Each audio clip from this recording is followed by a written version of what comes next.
Sebagai contoh, saya pernah dialog dengan beberapa tokoh Kristen. Di antaranya beberapa tokoh dari CSIS seperti J. Kristiadi dan kawan-kawan. Kita dialog tentang apa sih yang diperjuangkan oleh FPI selama ini, syariat Islam macam apa sih yang kita perjuangkan. Ternyata setelah kita dialog dengan mereka, no problem.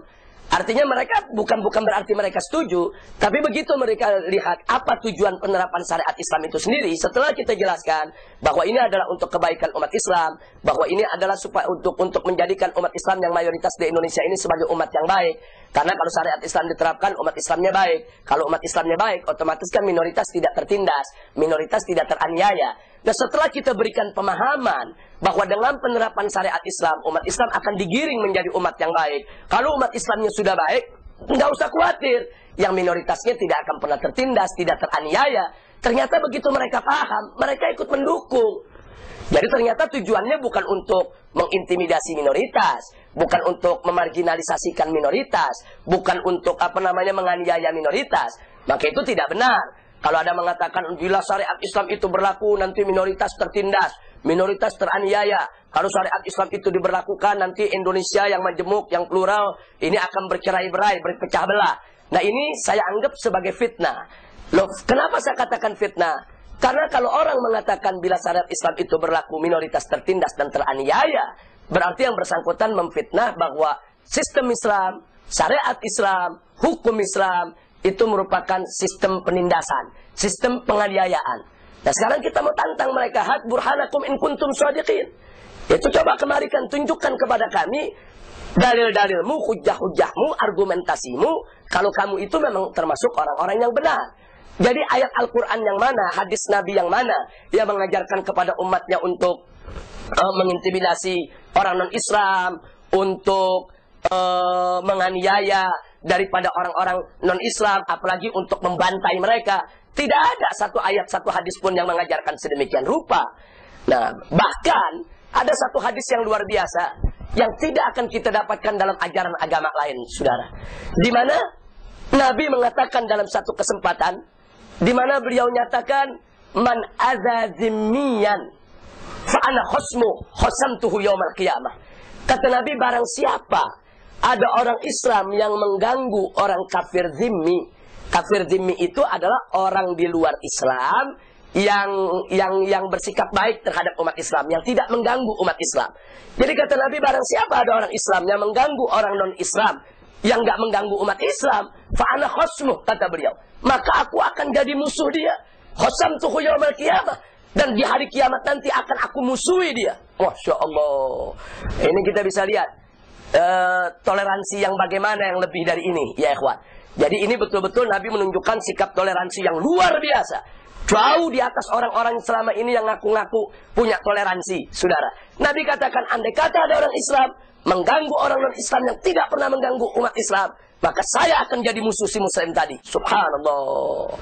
Nah, karena itu sekali lagi, setelah apa yang tadi saya sampaikan, ya otomatis dialog itu merupakan jalan yang terbaik. Kita ajak orang-orang non-Islam untuk dialog, untuk diskusi sebagaimana yang dilakukan oleh Arimatia selama ini. Insya Allah mereka akan mengerti tentang Islam. Kalaupun mereka belum tertarik untuk masuk Islam, setidak-tidaknya kesalahpahaman, kecurigaan terhadap sistem Islam yang akan memarginalkan mereka, menganiaya mereka, memeras mereka, mengintimidasi mereka, kecurigaan semacam itu akan hilang. Amin ya rabbal alamin. Nah, itu yang perlu kita ketahui daripada bagaimana fitnah-fitnah tadi sepatutnya tidak terjadi kalau kita ingin betul-betul memahami Islam secara baik. Apalagi tadi dikatakan kalau syariat Islam diberlakukan, Indonesia akan cerai-berai, akan pecah belah.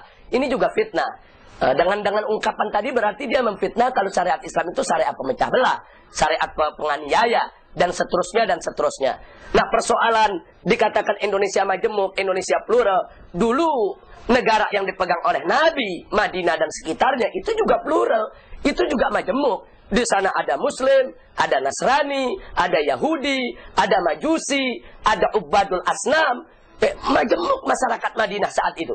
Jadi bukan tidak majemuk, tapi dengan piawainya Nabi mampu memimpin mereka dengan menerapkan sistem Islam dan menunjukkan kepada mereka bagaimana indahnya Islam, ternyata orang-orang kafir tadi akhirnya menerima penerapan syariat Islam yang ada. Nah, ya inilah PR buat kita semua. Bagaimana kita tunjukkan kepada orang-orang di luar Islam bahwa syariat Islam ini diturunkan sebagai rahmat untuk semesta alam, bukan hanya sebagai rahmat untuk kaum muslimin saja, bahkan untuk seluruh umat manusia yang mau ikut tunduk kepada daripada aturan yang ada di dalam ajaran Islam tersebut. Nah, karena itu sekali lagi kembali kepada pertanyaan tadi, bagaimana cara yang paling efektif, yang paling baik? Caranya adalah dengan dakwah, ajak-ajak diskusi, banyak yaitu seminar, penulisan buku, sosialisasi ke semua tempat, termasuk ke umat di luar Islam sekalipun. Nah, akhirnya sebelum saya cukupkan, saya ingatkan tentang konsep yang terbaik yang pernah Allah nyatakan dalam Al-Quranul Karim. Tatkala Allah membimbing nabinya bagaimana cara menghadapi orang-orang Yahudi, Allah katakan kepada Nabi bagaimana cara menghadapi orang Yahudi. Faqala ta'ala ud'u ila sabili rabbika bil hikmah wal mau'izatil hasanah wajadilhum billati hiya ahsan. Shadaqallahul aliyyul azim. Luar biasa, Allah mengatakan kepada Nabi, ya Muhammad, ud'u ila sabili rabbika bil hikmah. Ajak itu mereka ke jalan Tuhanmu dengan hikmah, yaitu dengan ilmu yang manfaat, ilmu yang diamalkan, ilmu yang kita tunjukkan dengan amal ibadah kita di hadapan mereka. Wal mau'izatil hasanah, dan ajak mereka dengan nasihat-nasihat yang baik, nasihat-nasihat yang bisa mengena di nurani mereka, agar mereka mengenal Islam itu apa. Dan kalau terpaksa, Allah bolehkan untuk kita diskusi dengan mereka. Wajadilhum billati hiya ahsan. Ajak mereka debat, ajak mereka diskus. Tapi jangan lupa Allah syaratkan satu, billati hiya ahsan, dengan cara yang terbaik. Subhanallah. Allah mengajarkan kepada nabinya untuk mengajak orang-orang Yahudi diskusi, bukan dengan cara yang baik, tapi dengan cara yang terbaik. Subhanallah.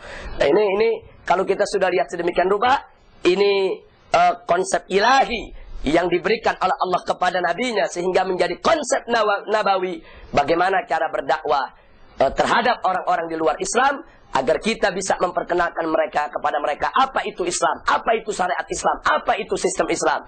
Insya Allah kalau kita ikuti konsep ilahi ini, kita akan mendapatkan kemenangan di sisi Allah Subhanahu wa ta'ala. Nah, itu yang bisa kita jawab. Wallahu a'lam.